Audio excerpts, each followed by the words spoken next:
Oh, we're live. We're not quite live. Well, we are live. I'm not introducing you to the one and only Jodi Krangle until after the intro. So I'm glad that you're joining us today. My name is Jamie J. I'm the CEO and founder of Bottleneck Distant Assistance, but that's not why we're here today. We're here to help you stop the bottleneck in your business with Jodi Krangle. So stay tuned. I'll be back in about 38 seconds with an unbelievable live stream today. Bottleneck live with Bottleneck.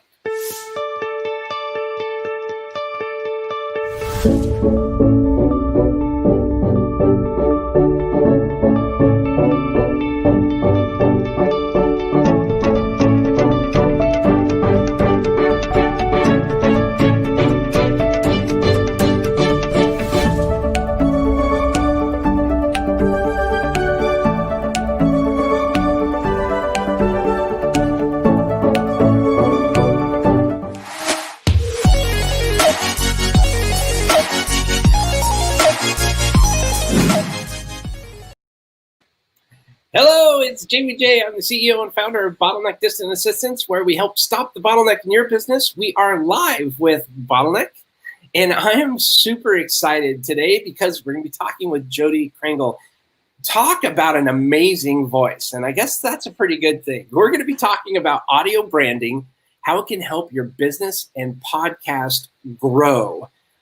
Jodi is a voice actor of Piece of Cake voiceovers and vocals, and I absolutely understand why. I can't wait to introduce her to you. And why can Jodi help you stop the bottleneck in your business? Well, Jodi has been a voice actor since 2007 and has worked with clients from major brands all over the world, including Dell, BBVA, and Kraft. She's also a singer, and in 2015, she put out her own album of jazz, blues, and traditional tunes. You can go to jodikrangle.music.com to see more or to hear more. Over the years, and doing what she does, she's learned a lot about sound and how it influences people. Very interesting. Her podcast on the subject is called Audio Branding, the Hidden Gem of Marketing. For more information on that podcast, visit audiobrandingpodcast.com. And for more information on Jodi, you can visit voiceoversandvocals.com. And I am so excited, without any further ado, to enjoy this voice. It's amazing. Bring on.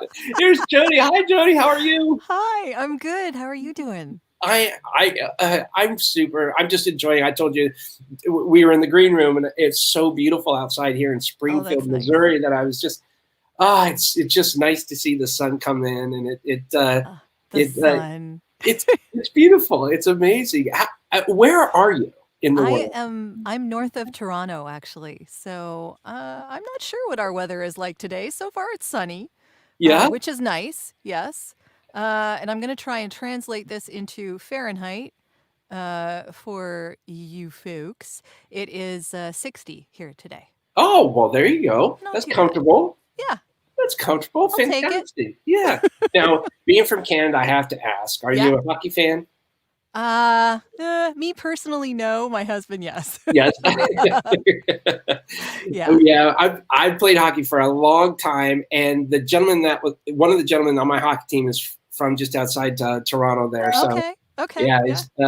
Yeah. We're big fans of the sport here. That's actually how I met my wife, believe it or not. We both play hockey. How awesome is that? That's great. Yeah, my husband used to play when he was like 18.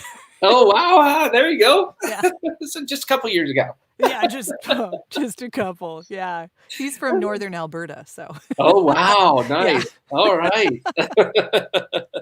Well, you know what? I love the interwebs because it gives us the ability to connect like this. And I'm sure it's definitely helping you out doing what you do. And I thought maybe before we kind of jump into this, by the way, if you're watching this and you have any questions or you have a comment, whether you're on YouTube or LinkedIn or Facebook, Twitter, Periscope, anything, please ask away. I'd love to be able to introduce you to Jodi. Now, if you're watching this on a replay, you can still ask your question in the comments. I'll be tagged on it, and I'll make sure to get those questions off to Jodi. So I wonder if maybe you could tell us a little bit about your background and kind of what you're up to. Well, The background is varied. As a lot of people, I've had a lot of different jobs and careers in my life, and it's really only not later, but fairly later in life that I settled on voiceover.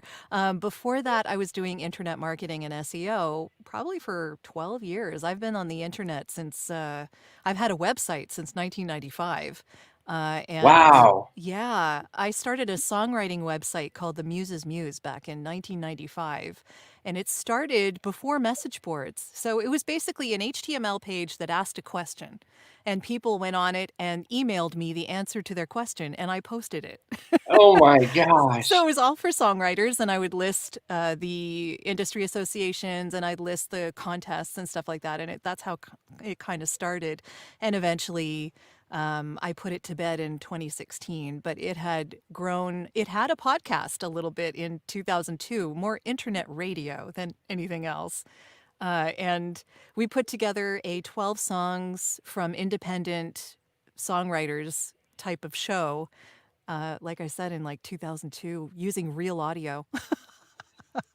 That is So fantastic. So you're way ahead of the curve. I've been doing this a while. Now, I have not been podcasting that long myself. That was a really early version of, and it was very difficult to do at the time.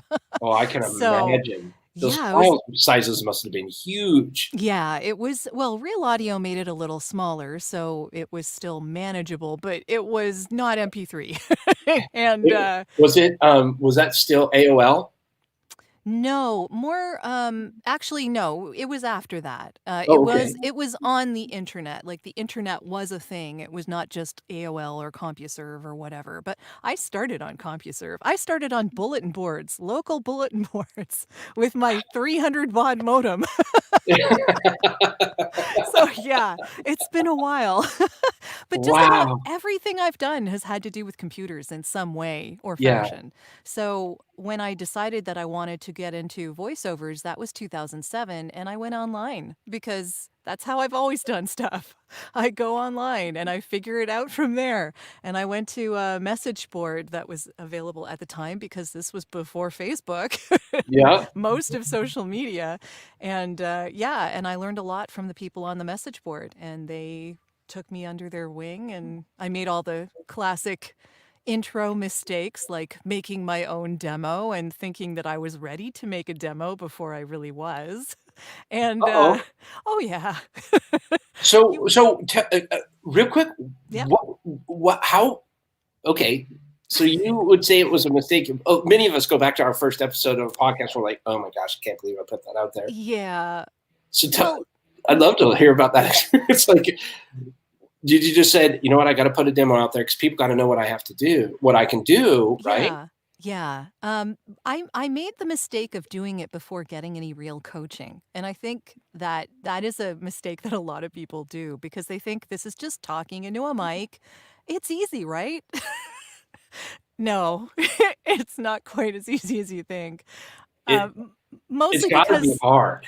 yeah, it's mostly because of acting. I had done I had some vocal training, so I had some music background, which helped me a lot, but I didn't have the acting background. And without an acting background in voiceover, you sound like you're reading a script or you sound like you're not really talking to anybody and it doesn't sound like you're connecting with what you're saying. So in that sense, you're not competitive. No matter what demo you make, you're not going to be the one that's chosen to be the voice for whatever because you just don't have the skills. So making a demo too early before getting any coaching can really be, a waste of money and give you a false sense of security because Mm, you're going to put that out there and people are going to listen and they're going to go, and go on to the next person. And you will never know why. right. So how long did you go into actual acting training, coaching? Well, like I said, I went full time in 2007. I had a lot to learn even back then. It took me probably 2.5 years before I was making Oh, a living wow. at this. So yeah, it took a while. And that was a gradual learning experience. And let me tell you, I am still taking coaching and I'm still learning and it changes all the time. And if I stay still, I get bored. Oh, okay. So it's good for me. Was there something like a light bulb that went off during this training that you can definitely go back to and just go, wow, that was a game changer for what I do? Yeah, it took a lot longer than that 2.5 years. It took me a while, probably a good 7 or 8, I think, really, Wow. before. Oh, yeah, because you do this and you get hired for stuff. It's not like you just sit around twiddling your thumbs. Like, you'll get hired, but you don't get the big stuff, or you don't get regular clients, or, or. Now, I mean, this was happening as you go. You build up a clientele like any other business, and it gets better as the years go by. But I will say that the aha moment happened when, and I don't even remember who it was that told me this, but somebody, either a coach or someone, another fellow voice talent that I was discussing things with or whatever, we were talking, and they mentioned that you don't want to be hired to be anyone other than you. The reason they're hiring you is because you're you, not because you're anyone else. So if you're trying to pretend like you are who you hear on the television, or, if you're putting on anything, that's not why they're hiring you. They're hiring you to be you. So it's your personality speaking this script as if you're saying this to someone. It's theater of the mind, so you are actually having a conversation and you're imagining where you are and who you're talking to, and an environment in your head, because this is a very artificial environment that I'm in right now, right? Like, I'm Mhm. sitting in a padded room with a mic in my face and headphones on right now. I actually don't use my headphones when I'm recording, because I Really? don't, yeah, because I don't need to hear anyone in my own head. All I need to hear is me. Right, right, And I right. don't need it extra resonating. You know what I mean? Yeah. Like, it's just, and it sounds more real to me afterwards if I don't wear the headphones. I can do it because that's when a client directs me, I'm hearing them in my headphones, and I have to hear myself in the mic at the same time. So you adapt. But generally, if I want to make it sound as real as possible, I don't use the headphones. It's like an Huh. extra set of filters that I don't need. So wait, did I hear you correctly? You said if you're listening to your client, so the client's actually with you while you're recording voiceovers? Sometimes they are, yeah. Not all the Wow. time. Not all the time. But yeah, there are a number of ways, Skype, Zoom. There are Skype numbers that can have them call in by phone and then Uh-huh. feed into my headphones. There's a number of remote ready programs that will let you do this. Something called Source Connect, another thing called IPDTL, which is IP down the line. There are all sorts of remote options for clients to be able to direct me, or even direct me and record on their end, which is Oh, really wow. cool. Yeah, Then you yeah. have to send files. Nope, nope. I Oh, mean, that's I take a backup just in just case. in case, right? But yeah, they can record me on their end and they have everything they need. Yeah, Oh my it's gosh, pretty that's amazing. fantastic. Yeah.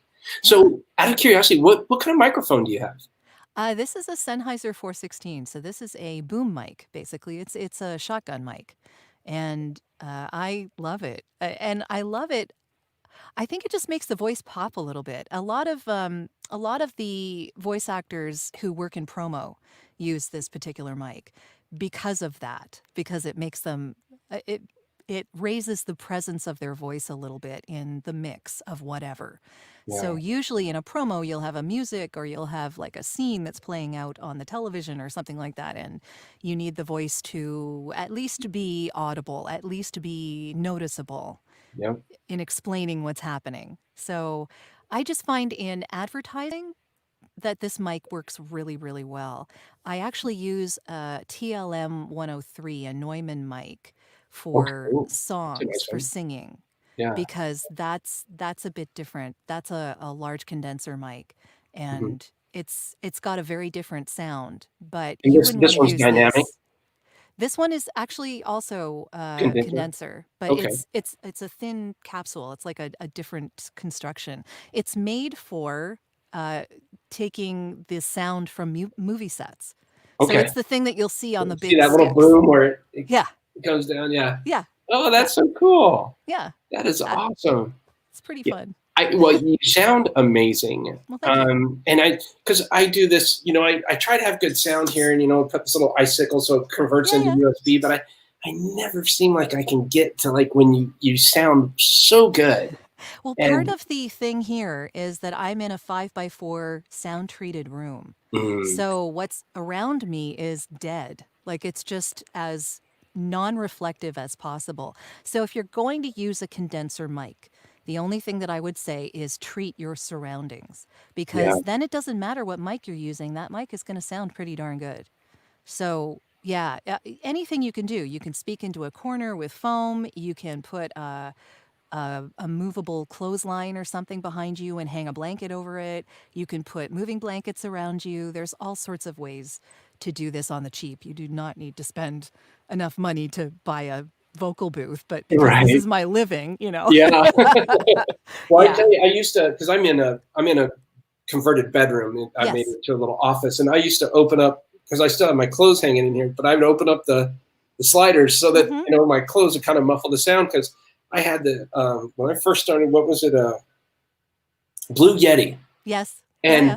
a dog would bark three houses down, and it would Hmm. pick it up, and I tried to adjust it the best of my ability, but I didn't have all the sound stuff, and that's why I went to this Sterling Yeah. ST55, and at least it doesn't pick up. If my dog's outside barking, you Yes. may hear, but chances are you won't. Yeah, this mic is actually very directional. So if I'm like right up here, you can see the difference. Oh But yeah, it is very much specific to this area and it tends to not take in the rest. Now, it'll still pick up something way down the road, like low underlining rumbles, like big trucks going by or an airplane overhead or something like that.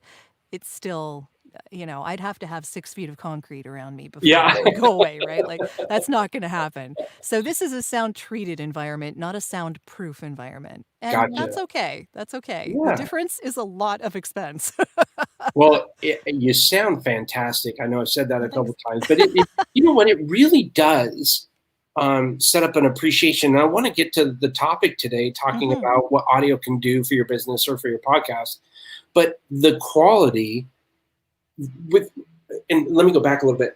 There's more and more competition now Oh, in yeah. business because Hmm. of these wonderful interwebs. Hmm. The world's gotten a lot smaller, more competition. You have to provide really stellar customer service. I mean, because somebody can, by the click of a button, go to your next door neighbor, which could be thousands of miles away, is Sure. now your competitor. Yes. And then now podcasting, with having over a million podcasts out there now, it's starting to get. And I always say there's plenty of room because Oh, how yeah. many websites are there? There's Yes. still plenty of room, but there is starting to be more competition, and the cream that's rising to the top is audio quality, production value, and not saying overly produced, but Hmm. high produced, episodes and podcasts is really, really a big change for today. So I wonder if maybe you could weigh in on that a little bit and tell us a little bit about your experience since you're the expert there. Well, I've only really been podcasting myself for around a year. This particular podcast, the audio branding podcast, is By the way, yeah, Mark Mark. Mark says I don't detect any Canadian accent in Jodi's speech pattern. Sounds Yeah, very Midwest. I work with 98% American clients, Mark, so I had to smooth that out and get rid of it. That's Hey, really, I mean, yeah. I mean, if I'm just talking to someone and I don't think about it, then whatever. But yeah, when I'm doing a script for an American client, they can tell in a heartbeat, so I have to be really careful. oh, that's fantastic. Now, can you flip the switch to a Canadian accent? Not anymore. Wow, That's what's wow. really bad. I can't get hired in Canada anymore. Oh my gosh. But then, I live in a big just outside of a very large, like globally metropolitan city. Like it's so you're going to hear all sorts of accents around here. And if I'm not, you know, Bob and Doug McKenzie, then you know Yeah. that's not going to be too unusual considering where I grew up. So But so it's not getting out and about, and it's yeah, not processes. I It's say process process. now as Yeah. just a matter of Wow. course I because still say process. I yeah, don't, but I'm from Alaska. They say okay. process there, and I Yeah, could never shake it. Every once in a while, it'll come out process, but If I don't even think about it, it comes out processed. I think if you were reading other people's scripts and saying it on a regular basis, Mm, you'd have it yeah, taken away. yeah, It just that's kind of true. happens. Yeah. Um, Yeah. So going back to the how important audio can be mhm. in growing your business, I wonder if maybe you can tell us a little bit about what that means. Oh, it means a lot, actually. I think as people get better and better at this whole podcasting thing, they start to realize that if you have a passion for it, you want to make it sound good because you don't want to have any impediment between you and your audience being able to enjoy what you're putting out there. So if you have passion for what you're doing, make sure it sounds good because then you're not going to turn anyone off.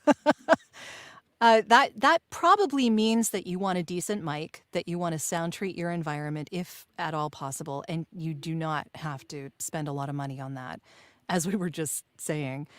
And it means putting some thought into how you put things together, and maybe even if you're an interview show, learning how to interview, because Mm. that's a skill. Definitely one I've had to learn.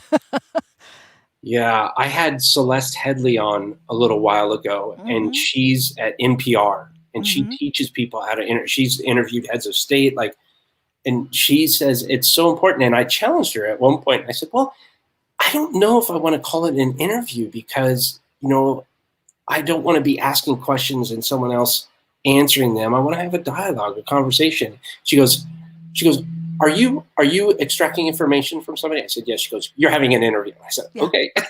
Yeah. I So mean, it can still be a discussion, but it mhm, should be a discussion with a point. yeah, yeah, exactly, exactly. But half that battle, I agree with you. It it's night and day difference having Mhm. good audio quality versus poor audio quality. Because a lot of people say, just get it out there and just do it. And I agree with that to some extent. Mhm. But people have the option to choose what's easier on their ears, and that's Yes. quality, I think. Yeah. And also, if this is a reflection of your business, especially, you Mm, want to sound professional. You don't want to mince around there. That's not something that you can just put out there and not expect people to think that reflects on you as a business person, because it does. yeah. It's the same as if you have a really nice visual, but not a very good audio to go with that. There's a disconnect. And I've said this multiple times before. If there's a disconnect, people are not going to trust you and they're not going to understand why. It's completely subconscious. They're just going to realize you're not putting any thought into this. And what else are you not putting thought into? Yeah, exactly. Yeah, I think it really, and you know what? I think part of the reason that I pulled from podcasting was that there was so much work in Hmm. post that had to occur. Meaning, after I record an episode, there's so much editing, and oh my gosh, it was a lot of work. Whereas live streaming, you don't have that. Once you're done with it, it's out there. That's But true. you also have an opportunity, or I should say, a responsibility to produce good content, and that's why Oh, we yeah. have Jodi Krangle on to share her expertise, but also the presentation I think is important. And it's Hmm. nice to have, these StreamYard live streams and all these different little tools because it makes it kind of more entertaining It or does. edutaining, I guess you could call Yeah, it. the video content is great. I love it. And you could turn this into a podcast and just use the audio and put it out there. Of course you could. So there's that too. But I will say, you know a lot about outsourcing. I outsource my audio production when it comes to my podcast. So I do my own editing and audio when I'm working with a client. So I've had to wear a lot of hats. But Oh, at the same wow. time, an hour, I don't want to put that together myself. I just don't have time. I don't have time. I don't have the inclination, honestly. But I know people who love it. So happy to pass that work on to them. Yeah, we call our editor Magic Mike Yes. because he's amazing at what Yeah. he does. Yeah. My um, editor is in Portugal. His name is oh, Umberto Franco, and he is fantastic. He's what done a a name! wonderful job. What Yeah. a And he's name! a That's fellow so voice cool. talent. He's a Oh, fellow that's so voice cool. talent. Gorgeous voice. Oh my goodness. Wow. Yeah. So if you ever Yeah. need someone to speak Portuguese for you, he's Now, the one to contact. are you strictly English, or do you speak any other languages? I'm strictly English. Yeah. Are you? Okay. Yeah. So with 98% of your clients being here in the US, Mhm. why do they hire you then? I mean, I know you said earlier you got to be yourself and things like that, but with regards to business, what is it Mhm. that they recognize, or at least what is your perception of what it is they recognize on the importance of good audio to help boost their business and or their podcast? Well, I think in a lot of respects, it does have to do with the audio. I mean, obviously, they're seeing something on my website, usually that they like. So there are video options and demos and stuff like that they can look at. And that's going to put their minds at ease. That and testimonials definitely help on any kind of a website when you're trying to get clients. And I don't really put on my website where I am because I don't think it matters. So Internet. they're just hiring me because they think I'm the person for the job. It has nothing to do with where I am or where I'm not. So why would they hire you? Is it are you so you say business and or podcasts? Yeah. Yeah. Why would they Um, hire you for business? Well, for voiceover, Mhm. the reason that they would hire me is because they would think that my voice would be a good match for their audio brand. So Okay, the voice, and I mean voice in very broad terms, fits what they think of and what they want other people to think of they're when people are hearing what their brand is about. gotcha.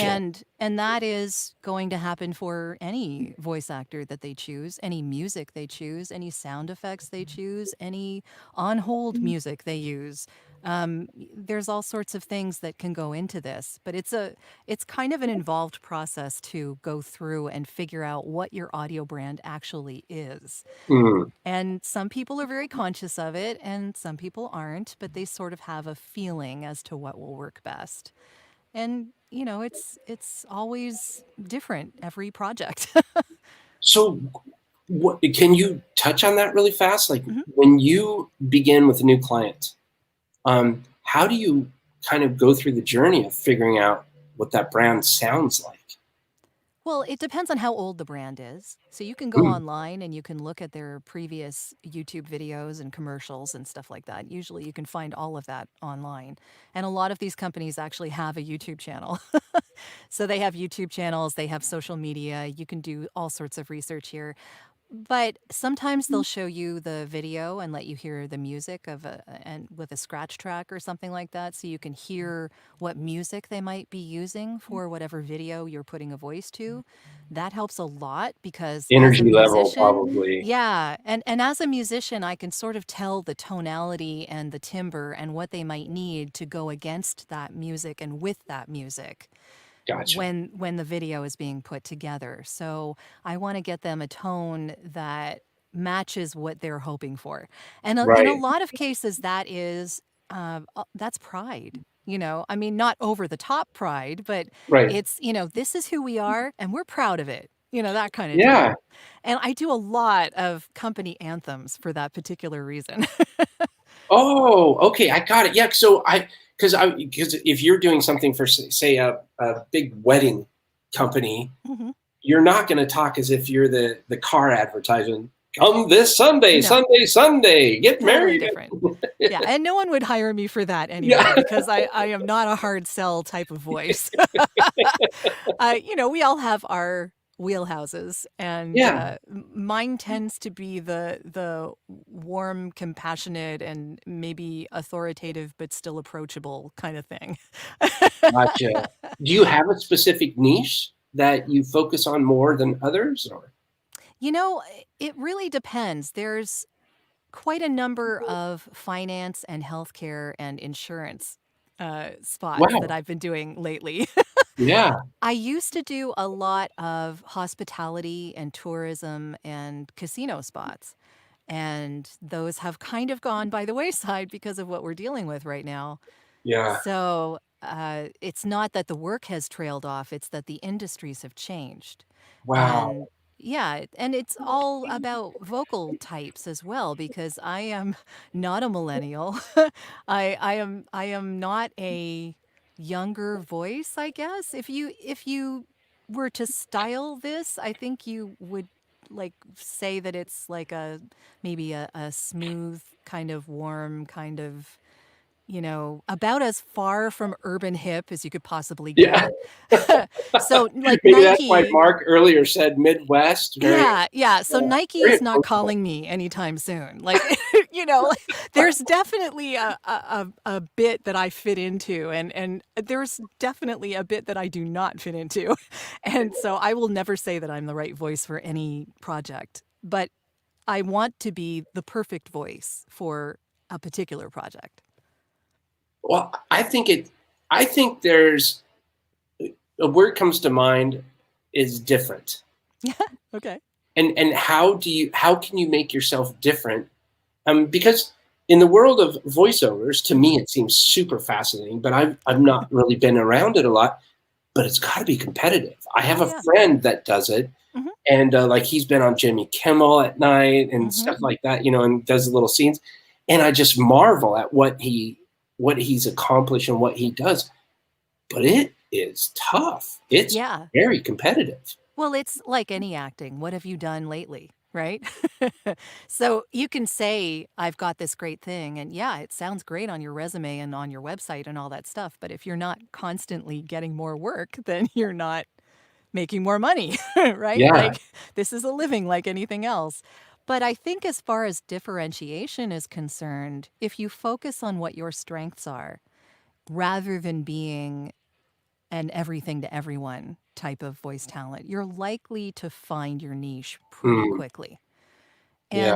And people will appreciate that you know who you are. Yeah. I love that. I think that's fantastic. And kudos to you for figuring out how to pivot in this COVID environment. That, as of the time of this recording, we're kind of I don't know if you consider this post COVID, but No. it's still COVID. Yeah. I Uh, don't consider it post anything. They've shut down Ontario again for a month. have they really? They have. Yeah, we're experiencing the second wave now. Now, we have lower numbers than than a lot of other places. Wow. So, our shutdown is probably due to lower numbers than you would think it would be necessary for. But they're worried because this is around the same amount of numbers that we were having in the first wave. Yeah. And they're seeing an uptick again, and they're like, something's going on, and we have flu season coming. Oh, So, yeah. So it's time to be careful. it sure is. Because you know what? People are starting to get so bored and they're just okay, fine. I gotta go out or I gotta, Yeah. and they're starting to kind of like, okay, I've been on lockdown for so long. I don't know. That's my theory. Who am I? But I, Well, yeah. that's how I feel sometimes. I'm like, I just want to go out to eat, or I want to, like, Yeah, I wish we all could, but this is ah, serious stuff. it really is. It really is. Yeah. So, Oh, I'm not going to tell anyone what to do, but, I well, think you should stay be stay careful. safe and healthy. Yeah. People need to hear you. Yeah. I mean, I don't have a problem with what they're doing in my province, let's just Yeah. say. Well, I good. I, I think it's wise. Yeah. And we still have kids in school.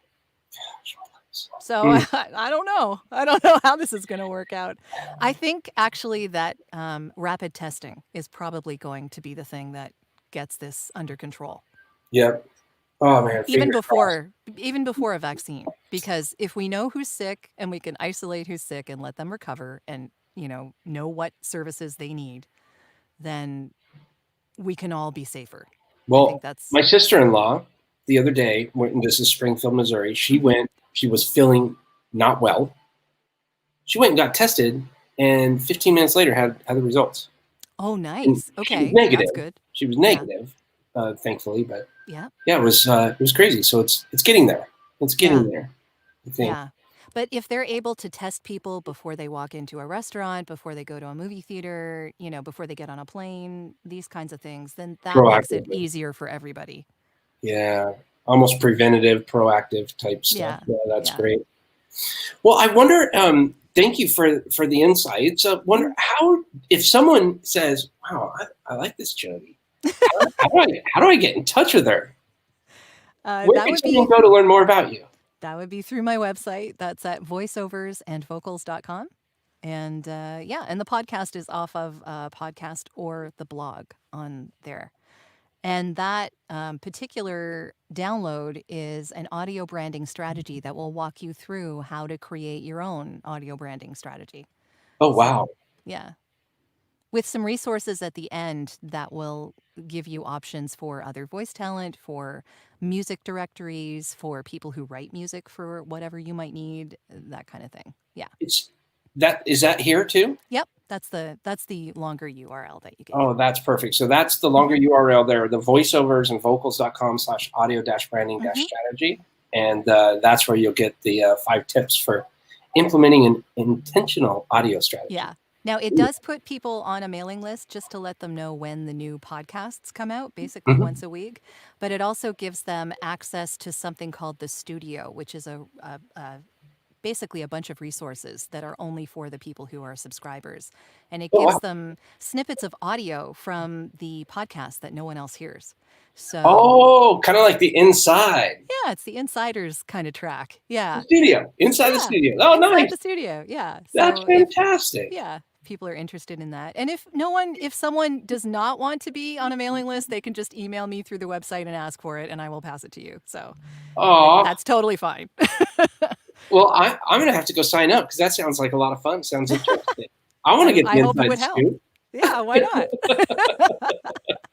Well, I want to respect your time, so we're getting close to the half hour here, and I wanted, before we wrap up, is there anything else you would like to say or share with the audience here? Well, as far as outsourcing is concerned, I can tell you it's saved my butt many, many times. I think when you get to a certain point as a business owner, you are able to decide which things you really want to do in your business and pass off the other things that you don't want to do to someone else who can either do them faster or even better, or, and take that off your plate. And then work-life balance is so much better. Amen. I know this from experience. Believe me.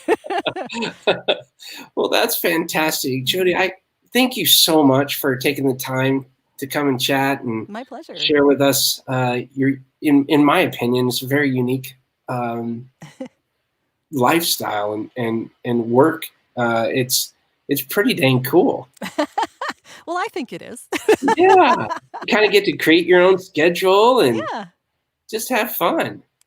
It is a lot of fun. And I love the clients I work with too. It's really a privilege. That's awesome. Well, do you have just a second where you can hold on and then I'll wrap up for us? Yeah. Okay. Hold on one quick second. Okay. And we've been talking with Jodi Krangle. She's a voice actor of Piece of Cake voiceovers and vocals. You can go learn more by going to, I think it's voiceoversandvocals.com. You can go to voiceoversandvocals.com/audio branding strategy. There's a dash in between each one of those, but audio branding strategy. And that's where you can download the 5 tips for implementing an intentional audio strategy. I'm going to go do it. I think you should do it. And so I just want to say thank you again. Whoops, I forgot to take the banner off there. Bear with me. We've been talking with Jodi Krangle today. She's a voice actor of Piece of Cake voiceovers and vocals, audio branding, how it can help your business and podcast grow. And that is why Jodi can help you stop the bottleneck in your business. My name is Jamie J. I'm the CEO and founder of Bottleneck Distant Assistance. And I want to say thank you for tuning in. Please leave your comments, questions, anything in the comment section, even on a replay, and I'll make sure to forward those off to Jodi. So one last time, I'm going to ask you to go and visit voiceoversandvocals.com/audio branding strategies so that you can download the 5 tips for implementing an intentional audio strategy. Highly recommend it. Hope you have a fantastic day. And don't forget, create your own ripple.